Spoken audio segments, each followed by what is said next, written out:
সালাম মিনিস্টার সাহেব। হ্যাঁ কালু। আপনার ফোন আসা মানে বুঝে গেছি, কারণ নাম্বার লেগে গেছে।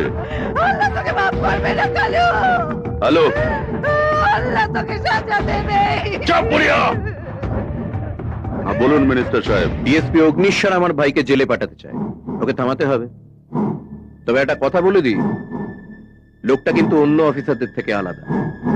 যা করবে বুঝে শুনে করবে। আরে মিনিস্টার সাহেব, আলাদা হলেও মানুষ তো, আর সব মানুষের একটা না একটা কমজোরি থাকে।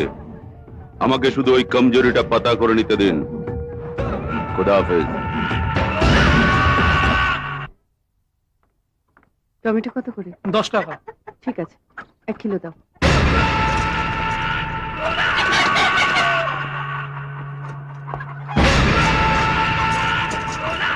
শুনলাম ডিএসপি অগ্নিশ্বর নাকি মিনিস্টার সাহেবের ভাইয়ের কেসটা হাতে নিয়েছে।